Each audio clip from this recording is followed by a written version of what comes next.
देखिए, सुनीता विलियम्स की वापसी पर पूरी दुनिया की निगाहें टिकी हुई हैं। नासा और स्पेसएक्स ने मिलकर कई महीनों की तैयारी के बाद इनकी वापसी का रास्ता निकाला, लेकिन ये वापसी बेहद सुकून भरी होने वाली है। कल सुबह करीब 3:30 बजे ड्रैगन कैप्सूल फ्लोरिडा के तट पर समंदर में उतरेगा। इस दौरान 9 महीने अंतरिक्ष में रहना सुनीता विलियम्स और बुच विल्मोर के लिए एक बेहद चुनौतीपूर्ण रहा।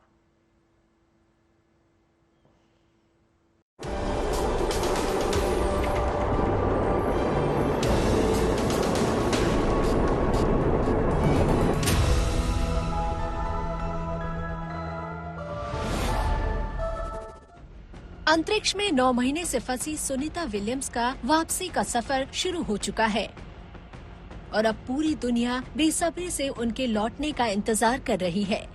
सुनीता अंतरिक्ष में 8 दिनों के सफर पर निकली थी, लेकिन उन्हें वापस लौटने में 9 महीने का इंतजार करना पड़ा।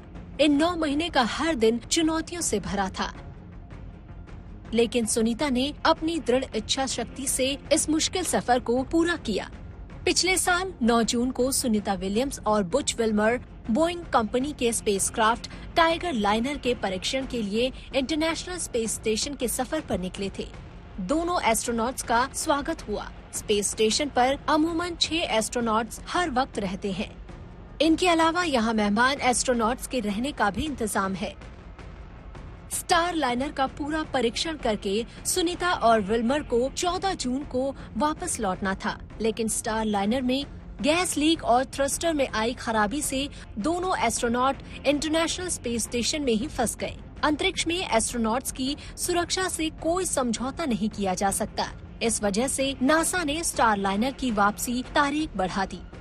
स्टार लाइनर की वापसी की तारीख 14 जून के बजाय 18 जून तय की गई। फिर ये तारीख 22 जून और फिर 26 जून हुई। आखिरकार स्टार लाइनर की वापसी रद्द कर दी गई। सुनीता और बुच विल्मोर की वापसी के लिए नासा ने अलग योजना बनाई। पिछले साल अगस्त के महीने में ये तय किया गया कि सुनीता और बुच को किसी दूसरे स्पेसक्राफ्ट से धरती पर वापस लाया जाएगा।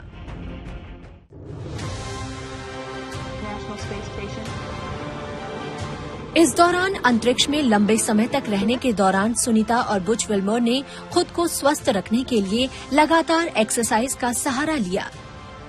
जीरो ग्रेविटी में कैल्शियम की कमी से हड्डियां कमजोर हो जाती हैं। इस वजह से दोनों एस्ट्रोनॉट ने 9 महीने अंतरिक्ष के सफर के दौरान हर चुनौती का डटकर सामना किया। साथ ही एस्ट्रोनॉट्स का भी इन्हें पूरा सहयोग मिला।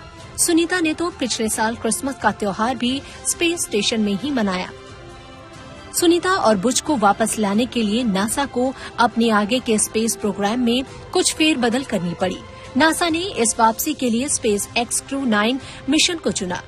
तय योजना के मुताबिक स्पेस एक्स क्रू 9 को सितंबर 2024 में इंटरनेशनल स्पेस स्टेशन पर पहुंचाना था। ये मिशन लॉन्च तो वक्त पर हुआ, लेकिन इसमें एस्ट्रोनॉट्स की संख्या 4 से घटाकर 2 कर दी गई। क्रू 9 में पहले 4 एस्ट्रोनॉट्स को स्पेस स्टेशन तक जाना था। इसमें नासा के एस्ट्रोनॉट जेना कार्डमैन, निक हेग, स्टीफन विल्सन और रूसी एस्ट्रोनॉट अलेक्जेंडर गोर्बनोव का नाम था। लेकिन क्रू 9 ने सिर्फ 2 एस्ट्रोनॉट्स के साथ उड़ान भरी। स्पेसक्राफ्ट में 2 सीटें सुनीता और बुच के लिए खाली रखी गई। क्रू 9 के स्पेस स्टेशन पहुंचने के बाद भी एस्ट्रोनॉट तब तक धरती पर वापस नहीं आ सकते थे जब तक क्रू 10 का यान इंटरनेशनल स्पेस स्टेशन पर पहुंच न जाए। नासा के तय नियमों के मुताबिक एस्ट्रोनॉट्स की वापसी के लिए एक स्पेसक्राफ्ट हर वक्त स्पेस स्टेशन पर तैयार रहना चाहिए।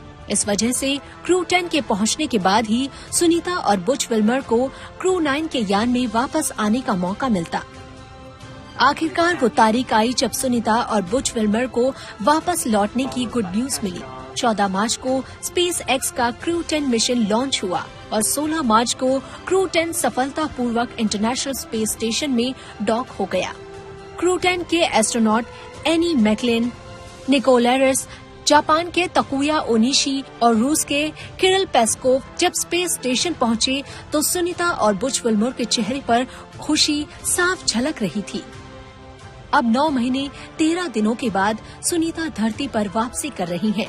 अंतरिक्ष में लंबे समय तक रहने के बाद पृथ्वी पर शुरुआती कुछ दिन उनके लिए बेहद चुनौतीपूर्ण होने वाले हैं। उन्हें अपने पैरों पर खड़े होने और चलने में कई हफ्ते का समय लग सकता है, लेकिन ये मुश्किलें उन तमाम चुनौतियों के सामने कुछ भी नहीं जिनका सामना पिछले 9 महीनों से सुनीता अंतरिक्ष में कर रही थी। Bureau report, good news today.